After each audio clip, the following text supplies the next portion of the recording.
BRS MLA Kaushik Reddy को Hyderabad airport पर गिरफ्तार कर लिया गया। इनकी गिरफ्तारी के बाद पुलिस ने इन्हें मजीद तफ्तीश के लिए वरंगल मुंतकिल किया।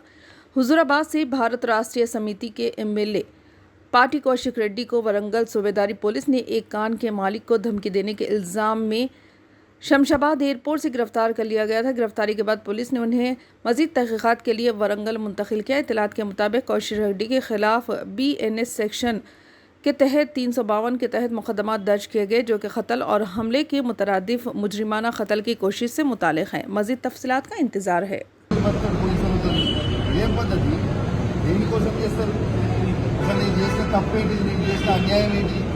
ప్రజల కోసం బరాబర్ ఆ కారీలో ఇబ్బంది అవుతుంది. ఇల్లీగల్గా నడుస్తుంది కారీ.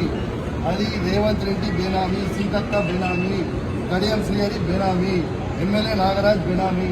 వాళ్ళ బేనామీలకి కొన్ని ఎన్ని రోజులు రాస్తాడు. ఇదేం పద్ధతి అసలు? దేనికి నాకు నోటీస్ ఇవ్వకుండా మీరు ఎట్లా అరెస్ట్ చేస్తారు? రేవంత్ రెడ్డి చెప్తే మీరు అరెస్ట్ చేస్తారా? రేవంత్ రెడ్డి చెప్తే మీరు అరెస్ట్ చేస్తారా? రేవంత్ రెడ్డి ఇదే కాదు కదా. రేవంత్ రెడ్డి మీ జీతం మీద రేవంత్ రెడ్డి ఇస్తలేదు కదా. ఇదేం పద్ధతి?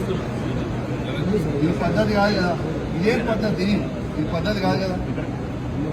ఇది పూర్తిగా అన్యాయం. రేవంత్ రెడ్డి గారు పెట్టుతున్న అక్రమ కేసు ఇది. కమలాపూర్ మండలంలో గుండే గ్రామంలో ఇల్లీగల్ మైన్ నడుస్తా ఉంది. దీనికి ఆయన రేవంత్ రెడ్డి ఆధ్వర్యంలో సీతక్క, తర్వాత కడియం శ్రీహరి, ఎమ్మెల్యే నాగరాజ్ గారి బెనామీ. ఖచ్చితంగా నిలదీస్తాం, ఖచ్చితంగా అడుగుతూనే ఉంటాం. ఊపుకునే ప్రసక్తే లేదు. మీరు చేస్తున్న అన్యాయం. ఇల్లీగల్ మైనింగ్ నడుస్తుంది అక్కడ. కేవలం 2.5 హెక్టర్స్ మాత్రమే ఉంటే ఇలా ఆడ ఇల్లీగల్ మైనింగ్ 20 ఎకరాలలో చేస్తా ఉన్నారు. గుండేడ్ గ్రామ ప్రజలందరికీ కూడా చాలా ఇబ్బంది అవుతా ఉంది. గుండేడ్ గ్రామ ప్రజలు మొత్తం కూడా ఇబ్బంది పడతా ఉన్నారని చెప్పి కూడా ఈ సందర్భంగా తెలియజేస్తా ఉన్నాను. ఆ ప్రజలు ఇలా హెల్మెట్లు పెట్టుకొని మరి చేసే పరిస్థితిగా ఉంది. ఇలా ప్రజలందరూ కూడా గమనించాలి. ఇలా రేవంత్ రెడ్డి గారు చేస్తున్న అక్రమ అరెస్టులు, అక్రమ కేసులకి నువ్వు రేవంత్ రెడ్డి గుర్తుపెట్టుకో. నువ్వు ఎన్ని కేసులు పెట్టినా, ఎన్ని బెదిరించినా భయపడేది లేదు.